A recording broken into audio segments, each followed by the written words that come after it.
I love the hustle, man. I be feeling like one of them ball playing, like Bird or Magic or something. But if I leave,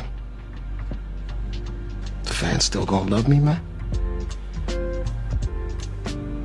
What's up, guys? Today we're going to be talking about CyberPunk Edgerunnners. I know I'm kind of late on this, even though I did watch this like a week ago. I just now got around to actually filming. Life is busy, so you get to it when you get to it. This show really just changed how I looked at the world of Cyberpunk completely, because this game, let's say it's overrated. It was really boosted. When it came out, it was full of bugs. It was probably the biggest bug scandal I've ever heard of. It got taken off the PlayStation Store, like they removed it. Xbox was giving guaranteed refunds. That's how bad this game was when it came out on launch.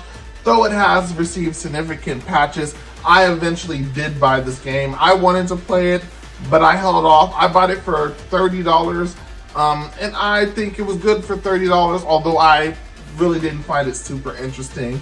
I stopped playing it. I picked it up on and off a couple times. I was really just getting into it earlier this year when, boom, Elden Ring dropped, and I spent like the next 2-3 months playing Elden Ring. I finally gave up on beating Elden Ring. Don't even get me started on the Elden Beast. Just don't get me started on it. That is not what we're talking about today. So I started playing back on Cyberpunk 2077, and I actually finished it this time right as Edgerunner was coming out. I watched Edgerunners I finished Cyberpunk right before Edgerunners came out. So I'm just like, yo, this makes everything in the game feel so much realer. Like, it really adds so much context to everything in the game. In hindsight, the show, so I feel like I should have watched the show first and then played the game, and I feel like the experience would have been totally different. The show probably wouldn't have been as popular if it came out beforehand, but I feel like for anyone taking a recommendation, watch the show, then play the game, and the experience would be totally different.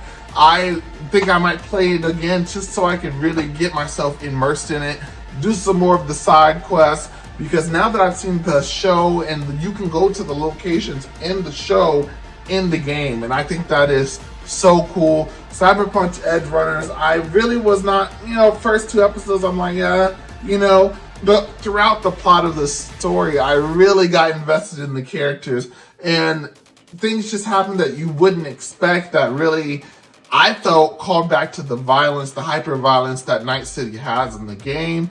And that environment was the same in the show. We even see some characters from the game in the show, and I really feel like the continuity was really tight there. A lot of the characters I really didn't care for, but there were a couple of them that I really did like. David, I really liked the girl with the big hands, the one who had the brother. I forgot her name. Forgive me, but those are really my favorite characters in the show, and I really thought this was just so cool, especially when you can like recreate builds from the characters in the show in the game. It's just so cohesive. If you haven't already, you should definitely watch CyberPunk Edgerunners. This is not a kid's show, but just because it's animated does not mean you're too grown for it. Definitely check this out. I'm Trilogy. If you want to see more content like this, I definitely recommend you subscribe to the channel. And I'll catch you guys next time. Peace. I love the hustle, man.